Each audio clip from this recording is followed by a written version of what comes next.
Hi, everyone. Thank you so much for joining us this morning. We're still getting a little bit set up, so I appreciate y'all's patience. I will go ahead and start a little bit of introductions.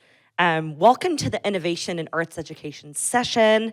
Our panelists today, I'll be starting from the left to the right, are Cindy Ingram. Cindy is an art class curator and author of Art is About Being Whole, a memoir. In the middle is Natalia Margarita, former school teacher in the arts and owner of Creative Muse. And to the right is Kelvin Dilks, a retired theater teacher and actor.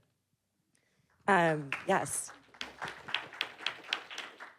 My name is Kelly Ward. I work at the Modern Art Museum of Fort Worth in marketing, and I also teach at the University of Texas at Arlington as an adjunct professor. I'm also Brazilian, so it was really amazing to see this capoeira that just happened with the Ondas movement group. That was just, great way to wake us up and a really exciting thing to see. I'm the moderator for this session. All of the bios for all four of us are going to be on your QR code on the back of your badge, so feel free if you'd like to learn a little bit more about us. You can see that there. So let's go ahead and dive into it. So my first question is for all of you. You guys are all arts educators. Are you still working in the classroom? And if not, why? Just whoever's comfortable speaking first. I guess I'll go first because I'm sitting right here.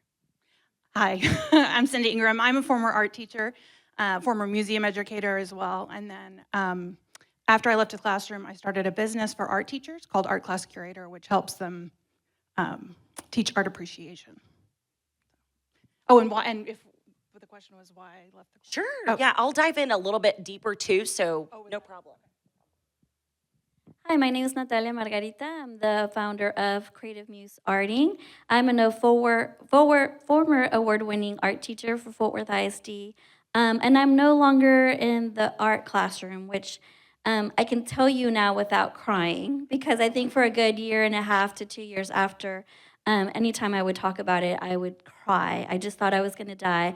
A little old lady in the classroom, they were gonna have to drag my body out. And my whole identity was with being an art teacher, like my womanhood, my motherhood, my activism, everything was associated with being an art teacher because I thought that that was my calling. I realize now that my calling goes beyond the classroom. So after 31 years in the classroom, I retired. I got to go to the promised land and didn't have to die to get there. And so, but I will tell you, as soon as I retired 1 year in January. I started running for the school board in February and was elected in May and have served the Burville ISD school board for the last 8 years. And I get to advocate for the arts as a school board member, which is very important because a lot of times we get people on school boards that are former athletes, but not a whole lot of arts people. So when you look at my Facebook page, I put all my stuff on Facebook, you'll see me attending athletic events, but you'll also see me attending the arts events too in my district. And they can usually count on me to be there. I try to show up. So that's where I am. So I still consider myself an educator.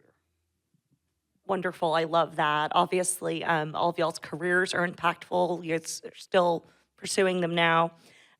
Cindy, my question for you is, what prompted you to move beyond the classroom and start a business and become an author? I'd love to hear more details about your book and your business. Yes, well, I have always been an entrepreneur. I sold presidential campaign posters to my neighbors when I was like 10 years old. It was the George H.W. Bush election and against Dukakis, and I was like going door to door with posters. So I've always wanted to run a business. It's always been something I was really interested in. And I had my degree in art history and my master's in art education with a focus in art museums. And when I had gotten laid off from a museum job, turns out there's not a lot of museum jobs out there. They don't pay very well either. And so I ended up in the classroom, which I absolutely loved, but I noticed that there was a big lack of resources for teaching art history and art appreciation. We didn't cover it a lot in my graduate degree, and a lot of teachers just didn't really have a big understanding of how to engage with works of art beyond like, you know, the Monets and the Da Vinci's and that sort of thing. So I noticed that gap. I noticed the way I taught in a museum was the way I taught in the classroom, and I wanted to help other art teachers use works of art in their classrooms. So I developed Art Class Curator, which is about engaging with works of art, and I have a membership site that teachers can join, and has lesson plans about individual works of art, including a lot in Fort Worth because I worked in the museums here right after college, so there's a lot of Fort Worth art represented in my membership site because those are near and dear to me. And then I started writing my book right after COVID. I started to realize that my connection to art was deeper than just learning about art. It was more about the emotional connection that I had, the personal development that I got through engaging with art, that it wasn't about learning about the history, it wasn't about learning about the elements and principles of art, that it was about something deeper, about our humanity and about our spirituality and about our emotions. And so I started to write an art education book that ended up being like this deep poetic memoir with poems in it and stuff, so totally different. But each chapter is a work of art that I interpret to tell my story. So it's the best thing I've ever made. I've made a lot of things. So yeah, that's why I started my business. And now I'm really I still have Art Class Curator, but I'm really exploring that idea of art as self-development and also about creativity and how we can engage with our creativity more these days. Amazing. Thank you, Cindy. Prior to UTA, I actually taught here at Texas Wesleyan. And in my course, it was actually a canned course just from a textbook, that how amazing we had works from the Kimball Art Museum and the Modern Art Museum from Fort Worth in that textbook. And so I can totally relate in that it's amazing whenever we can bring in our incredible collections here in the city into our classrooms. Kelvin, how have you collaborated with other disciplines to enhance the role of fine arts in education and society? You know, in theater, we're the one subject in the building that takes all the other subjects and puts them together. We live it. You know, in English class, they'll read a piece of literature. In theater, they'll live that piece. That piece becomes part of them. They analyze the characters. They become the characters. And as far as social studies is concerned, many times plays are based on historical incidences, but also on movements and time. So even if a story isn't based on a real historical event, it's based on a particular philosophy that was going along in that period of time. So you study your history. You use your math. When I taught technical theater, we were using geometry. And geometry, by the way, was my worst subject in high school. But I used it constantly in that shop with those kids. And we studied angles and circles, and we created, my kids really created incredible sets, lighting, science. One other great thing is that we bring all these kids together because most of y'all know that Texas requires that you have at least one fine arts credit in high school. So if the kids aren't a dancer or singer or a musical instrument, where do they go? They can go to visual arts or theater arts. So you get a lot of kids in theater arts. It's a mixture. And you blend these kids together, and we've had like special needs students in our classroom, and those kids become friends with the football jock, you know? When I taught theater, one thing I would show my classes, because you're required that they see live performances. Well, that's not always possible. I would show them the Angela Lansbury, George Hearn, Sweeney Todd. And they fell in love with Sweeney Todd. They loved Sweeney. So I had this football jock who went with a bunch of theater kids over here to Wesleyan when they did Sweeney Todd. I just thought that was a phenomenal moment of breaking down those barriers and all becoming friends and becoming people. And we were able to do that. We blend all the other subjects. We make those subjects relevant. That's beautiful. Thanks, Kelvin. Natalia, in your business, you encourage everyone to see themselves as an artist. What role do you think the fine arts education plays in fostering a culture of lifelong learning? Thank you for that question. I think the fine arts program, I think that's where it all kind of starts. You know, when I tell people that I'm an artist or a former art teacher, they say, oh, I'm not an artist. That's automatic, right? And they're like, I can't even draw a straight line. Like, well, who decides that drawing a straight line makes you an artist? And who decides that photorealism art for visuals makes you an artist, right? And so the whole point of creating creative muse arting is to help adults tap into their inner artist, because at some point in their life, they were told they weren't good enough, or were made to feel that they weren't good enough. And they still have this respect for it, and they'll say, my dad's an artist, my daughter's an artist, my cousin, my neighbor, it's always someone else but not them. And so as a big art advocate, I'm like, how do we change the way society views the arts if adults haven't tapped into their inner artist? And so how do we ask for art policies to change? How do we ask for funding for the arts if adults haven't tapped into their inner artist? But that starts with elementary art, right? It starts with when you're looking at art shows, end of the year art shows, and everybody's art looks the same.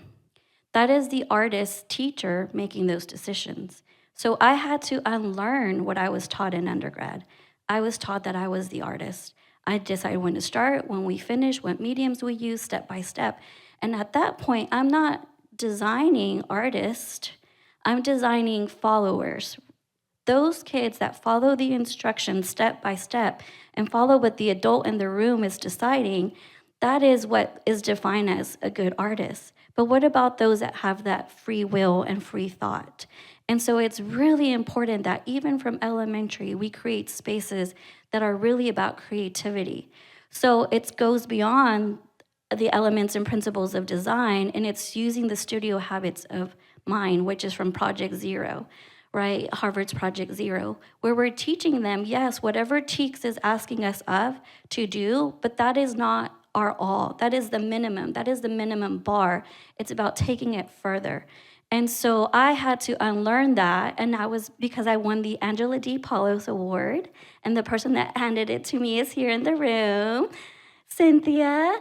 And so because of that, I was able to leverage and go to the NAEA conference where I kept hearing about student-led art rooms. What does that look like when at the time I had close to 800 students? And so it's really about creating this space and distributing the power. So I no longer called them students, they were artists in training. I was no longer the art teacher, I was the artist facilitator. It was no longer our art room, it was an art creative space, right? Art studio. And so really redesigning curriculum, I was able to also sit on the Fort Worth ISD curriculum, and we did a curriculum by design, where we reverse engineered what is it that we want at the end of the day from our artists in training, and then how can we really create curriculum that's student-led, not teacher-led, right? And so when you're looking at end-of-year art shows, look at the schools where all the students' work looks different, and it looks like an 8th grader did it, or 8-year-old did it, and it looks like a 1st grader did it, but then there's it's culturally responsive. When I started doing that, I actually started getting to know my students. And there was this one little girl that made a watermelon. She kept painting them and drawing them. And I was like, oh, you like watermelon? She was like, yeah, I like watermelon. I'm like, oh, why is that? She's like, well, my grandmother taught me how to garden, and we harvest watermelons. And so it was like way beyond what I could have taught by just doing Sunflowers by Van Gogh, right? And it was culturally appropriate because she was bringing in her own subject matter, right? And making those decisions. But here's the thing, the teacher has to do the front end work. You have to create systems. So for me, the way you break through systematic oppression is through systematic liberation. And so I'm not saying they're gonna go into the art room and they're just gonna grab everything and do whatever they want. No, you have to have a system in place, and they have to be part of it. They have to be the buy-in. So at the end of the class, I would ask them what worked today, what didn't work, right? And then based on that, we would redirect or rechange things and not be like, well, you didn't clean up, so we don't get to have sculpting center. No, that's on me. What did I say that you didn't understand? So it's really, as a teacher, removing ego and really apologizing when it's important to apologize and saying like, I didn't think of it that way. I said the wrong thing. Thank you for letting me know. And then really giving that power back to the student. So you would appreciate this. This is from Pedagogy of the Oppressed, Paulo Freire. Brazilian, right? And then teaching for artistic behavior, which is out of mass art, and the studio habits of mind. So it's very much important. It starts from elementary. Wow, that was powerful. I love that. I think you made some great points in that, just being a facilitator, being transparent with your students. I think all four of us up here and any of us in the room that are educators, how we can nurture and mentor our students and create those open spaces for them to be creative and to be open and vulnerable. Cindy, I have a question for you. How have you advocated for the importance of fine arts education in broader educational contexts? I'm having a hard time. I want to talk back to what everything they were saying. You're welcome Can to. we please? I could You're welcome to. spend the rest of the day just having this conversation. I think I want to echo what Natalia. sorry, what Natalia said, which was, a lot of us are walking around right now with these art wounds, these moments that we had in school. A teacher told us we shouldn't have been drawing in the margins, and so we stopped drawing. Or my story is my college drawing professor telling me I'm the hardest working student in class, but then still gave me a B, even though I tried my hardest. And I was so, and so it was like, I was like, well, I guess I'm just not good enough if I can try this hard. And so I stopped making art for like 20 years.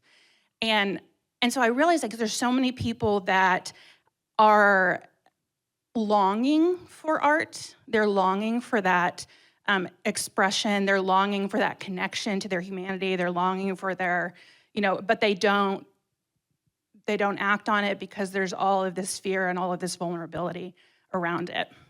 And so I started with really thinking about how I can use works of art and talk about works of art with adults and allow them to really express their emotions and feelings and stories around works of art. So I basically have a program where we just look at art and talk about our feelings, and it's really amazing because what you can get from looking at a work of art with a group of people is really powerful. We all walk around with this really surface level conversations, the small talk, the weather, the what our kids are up to, or whatever it is, but rarely do we go deeper.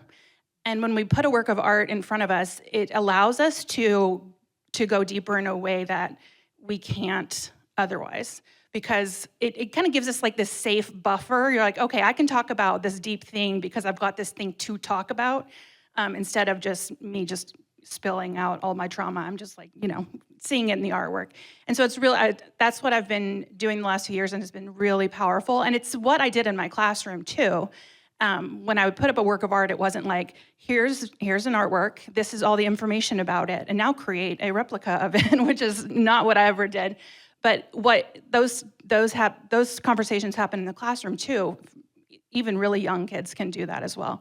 And it would be kids that you wouldn't, that other teachers would complain about, that they're acting up or they're whatever, or they don't ever talk, and then they come in and they look at a work of art and you just can't help but talk about it because this is cool stuff happening in there. And so, yeah, I've been really exploring how to get people comfortable with art again after they've been divorced from it for so long. And like I said, I stopped making art because of my college drawing teacher. That's not the only reason, but I loved art history and studied that. But I discovered making art again just a few years ago because I would only do it, as like an example for a project or like a poster for the pep rally or whatever it was at the school, but I never really made art for myself because I didn't feel like I was good enough. And I would tell my students that they were artists, but I couldn't call myself that. But I was really meditating one day and I was like, how can I show people the power that art has on our lives and what it can do for us? And like the answer that I got, I don't know where it came from, but it was like, through your art. And I was like, oh no, I don't do it. I don't make art, I look at art. So I started making art again. And so now I'm really exploring this like transformation of having talked about works of art my whole life. And now I'm making art again. And now I'm like merging this all together. So that's all very new. But I make mosaics now and it's amazing. Thanks, Cindy. Kelvin, what would you say you're most proud of in your career as an educator? As y'all know, education is about relationships. If you don't have the relationships, you can't teach a child. So, you had theater kids that were there day and night with you. You practically raised them. So they're going to be close to you, and it's great to see them grow up. But over the years, I probably taught about 5,000 students. And so every once in a while, a student will walk up to me and say, Mr. Dilks, you remember me? And I don't have a clue as to who they are. But they'll say, when I was in technical theater and we built the set for Once Upon a Mattress or Funny Girl or Annie, that was the best time I ever had in high school. And they were just a kid who was getting their fine arts credit. And so that makes me really proud that these kids who didn't care anything about theater made their greatest memories in that shop. And when they saw the finished product, how proud they were of their art that was on that stage. So that makes me feel really well. And there's one last quick story. I had this girl who was very active in my theater program. She went to Hardin-Simmons. She had to do a work-study program at Hardin-Simmons. She ended up in their finance department. And my philosophy in technical theater was, if there's time to lean, there's time to clean. And if you don't have something to do, you come to me, tell me, I'll give you something to do.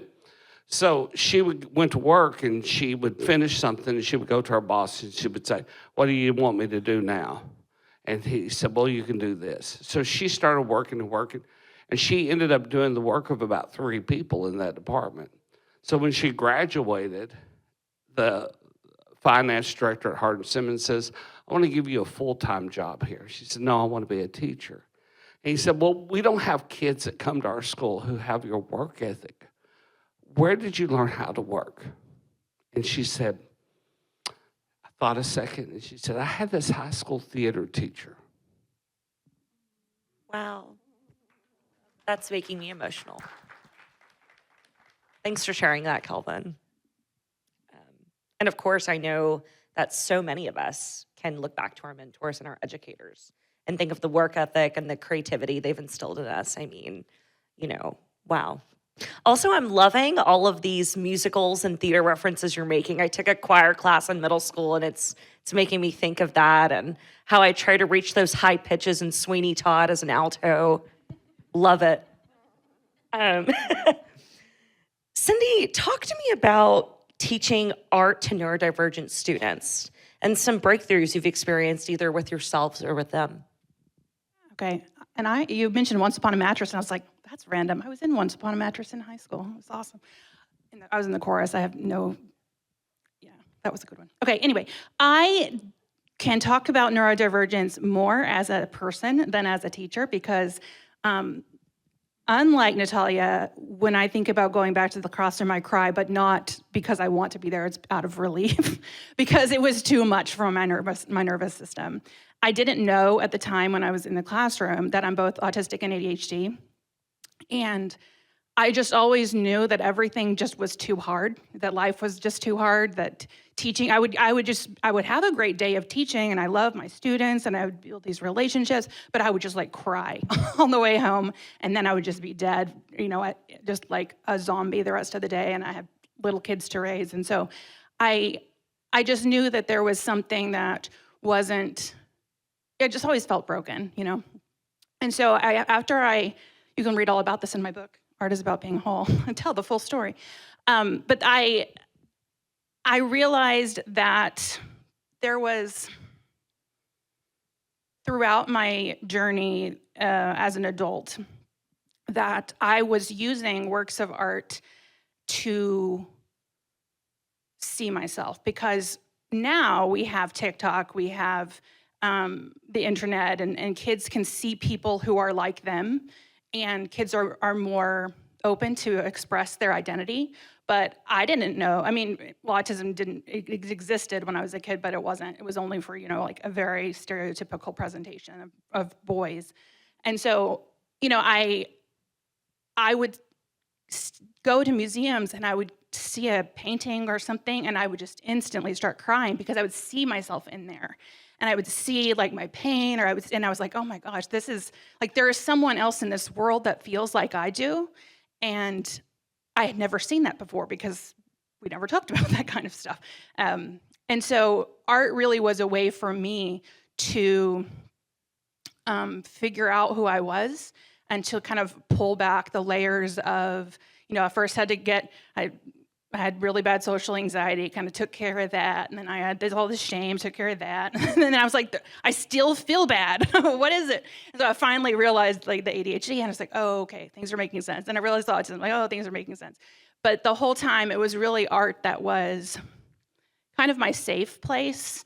I felt like, when I go into an art museum, like I instantly relax. I like, a lot of people feel really uneasy in art museums, and I just immediately just feel like I'm where I'm supposed to be looking at art. So, and I feel the same way. I have season tickets to the musicals, and I feel the same way with musicals as well. It's just, you find, in art, you find yourself, and art really provided me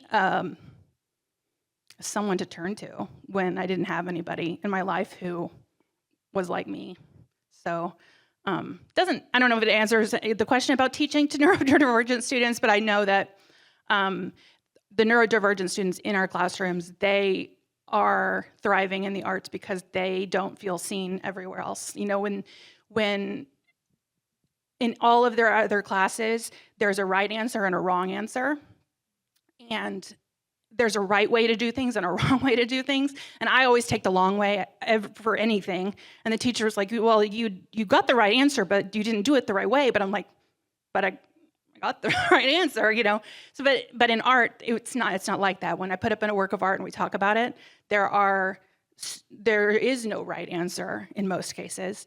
And I think that's really freeing. And that's always what I've loved about looking at art and talking about it. It's because we are allowed to really go deep and really explore ideas and philosophies and things that were kind of shut down in other classes. So in all of the arts, I think that's true. Wow, thanks for sharing, Cindy. I mean, your ability to be able to empathize and understand these, types of students and people, and how museums and galleries and these spaces are safe spaces for all of us, and places to provoke thought. Natalia, please tell me about this arting method process. I'd love to learn more about that and what it means to you to have an inclusive arts ecosystem. Thank you. So creative muse arting, a lot of people think like, is it like a paint with a twist? I'm like, absolutely not. Because again, I'm really about wanting everyone to bring in their own particular inner artist. So we use artistic habits as a framework. So when you come to one of our workshops, which by the way, this is a shameless plug, we're having one at the YMCA downtown at all 4 studios on April 25th. It's a Friday from 6 to 8.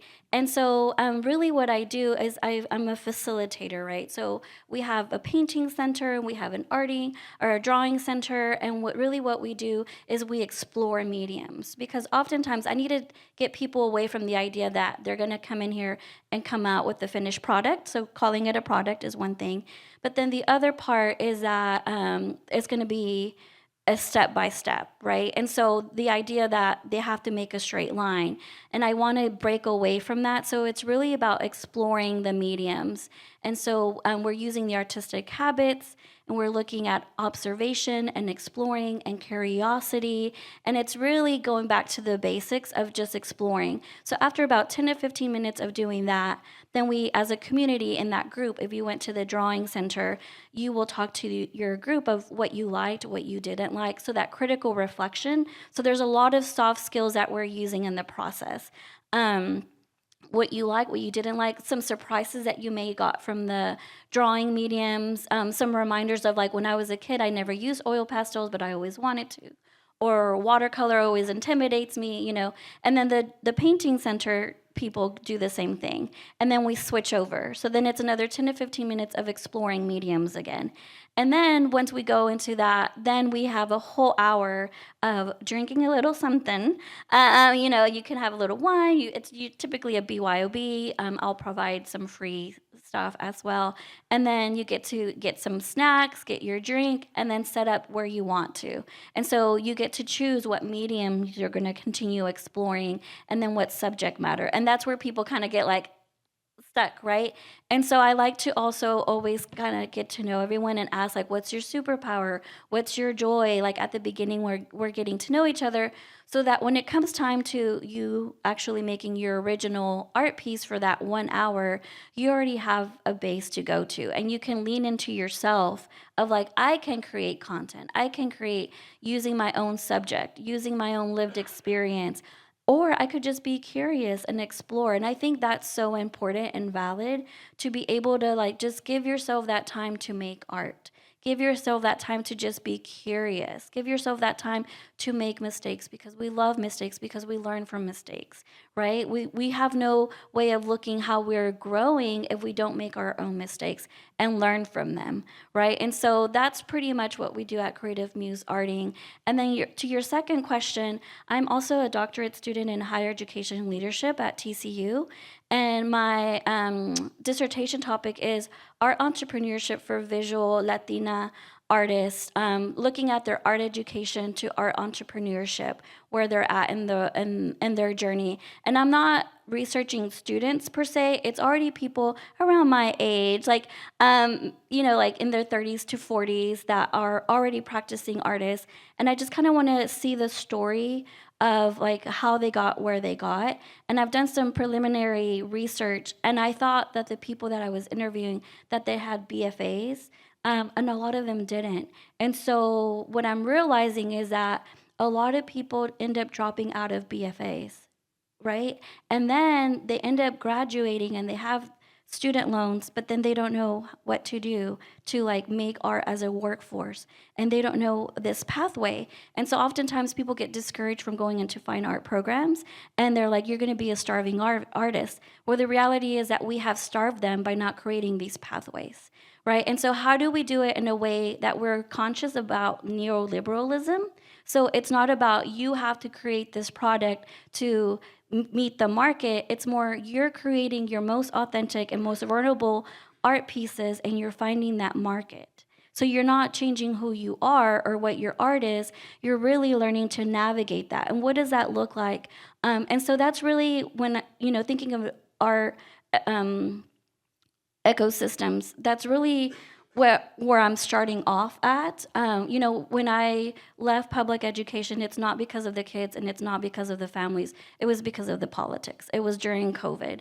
And that's why it was so hard, right? Because I didn't want to leave. But I went to go work at the Hispanic Chamber, and I learned about MWBE, Minority Women Business Enterprise. And then I started working for a Latina-owned construction company out of Dallas, and our client was TCC, and our project was the 2019 bond program. So I didn't completely leave education. I just came this back end in higher ed, and I remember thinking like, who's making the calls? Who's making the decisions? And I was like, does that mean I need to go get a doctorate? And I was at a crossroad, right? People would say like, how do you go from being a former art teacher to working in construction? And for me, it was like the lens of equity, because now I was working with minority-owned companies and helping them be certified to get the bids, to get the big contracts and all of that. But there was this sense of like curiosity of like, there's art in there, there's soft skills. And some of these adults, they need some of these soft skills. Like working with adults was so interesting. I'm like, if you guys only made art, you would get it. And I think that's where Creative Muse Arting kind of happened. So in that transition of like, I don't know what I'm doing with my life, I did Leadership Fort Worth, class of 2022, and then I did Steer Fort Worth, class of 2022. And I remember there was a small business panel, and I remember asking the end of question, I asked, I ask strangers, what do I do? Do I go get a doctorate or do I start my business? And that's part of our ecosystem, right? Is that it all connects, it all relates. And I think that's important to be able to tell people that jobs and careers are not linear, right? And it's always okay to learn new skills, but not get rid of your old skills. Bring them into that next phase of your life. And so that's what our ecosystem looks like to me. Thank you so much, Natalia. Cindy, tell us about Art Church. Okay. The answer is always start your business. By the way, if you would ask me, that's always yes, start your business if you want to. So I've been talking about this connection with works of art, and I'm going to give you an example to see how powerful that it can be.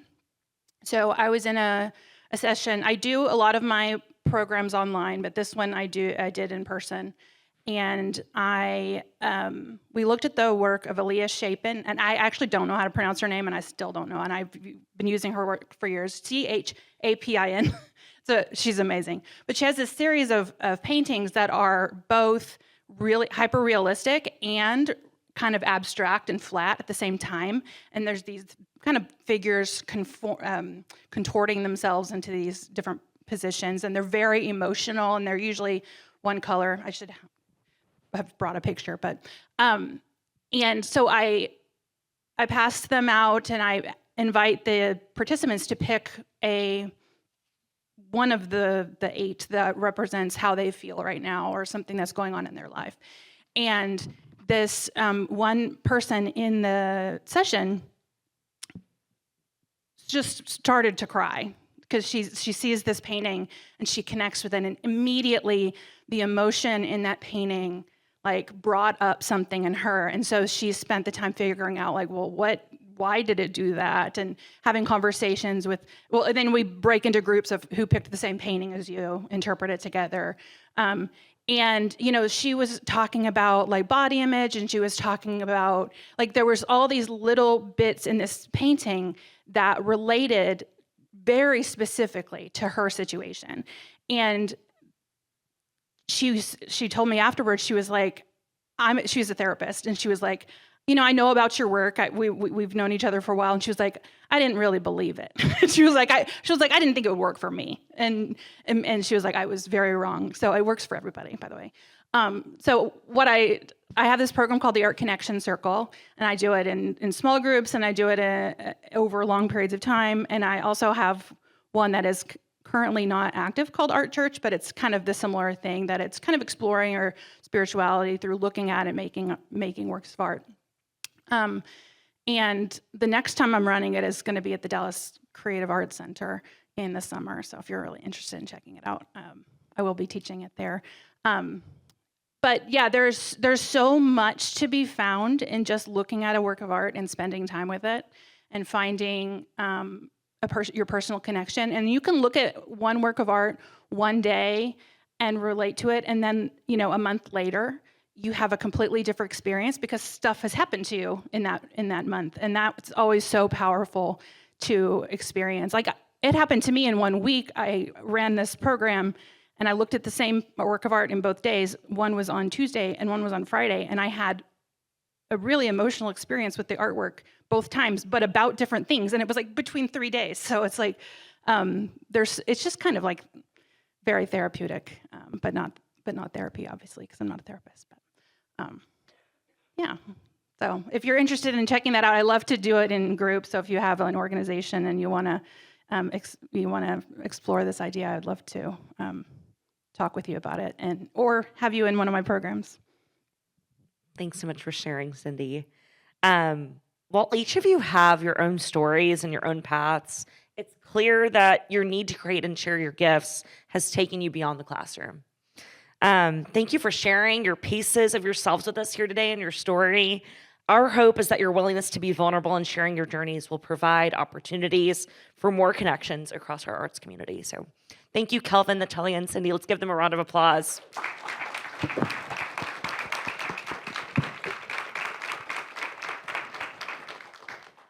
Thank you all. That's pretty much a wrap up I was wondering to our Arts Fort Worth staff, can anybody ask questions? Do we have a moment for any questions? Yeah, I would love if that. anybody would like one. Sure, Sarah.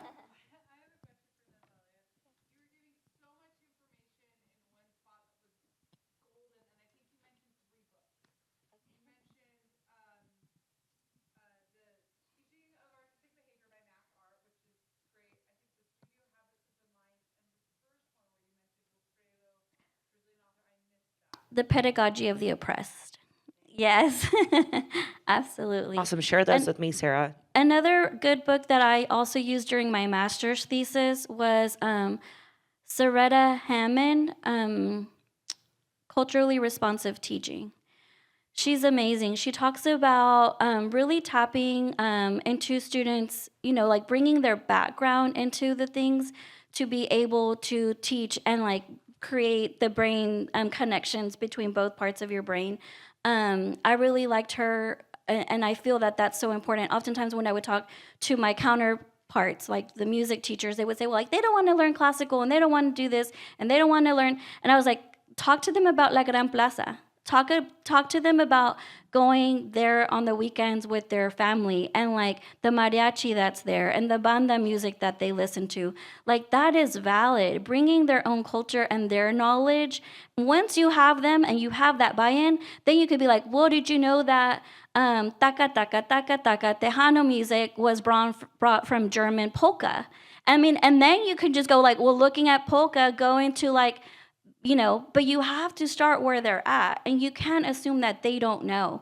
They don't know. They're not experienced. These kids don't go. These kids don't travel. First of all, don't call them these kids, right? That's like a big pet peeve that I have. And another book too, thinking back about that, is Daniel Pink, Understanding the Whole Brain. So he talks about bringing art to corporate America. Like oftentimes he talks about that, they want to do like, they want the employees to come up with solutions, which I absolutely agree. He's like, just put them in a room, give them pizza, give them beer, and then ask them, don't tell them what the problems are at work. Ask them, what are the problems at work? And then let's work together to collaborate and come up with solutions, right? You have to ask the person that's out there doing the work. But he uses art in order to tap into people's creativity, right? He uses drawing to do that. And I think that's really important because we keep asking people to think outside the box, but in elementary, middle school, and high school, we keep telling them to follow our instructions. And so like, at what point are they allowed to be creative? And so Daniel Pink talks a lot about that. And of course, Ken Robinson, I don't remember his exact titles of his books, but he does talk about how schools kill creativity. And so those are really good books that I like to follow. Thank you so much, Natalia. I need to get names of these. Yes, ma'am.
Thank you so much. I know we're about to wrap up, but I'd like to invite everybody to go downstairs to the Creative Muse arting table. We have a spinning wheel and some free activities for you as well.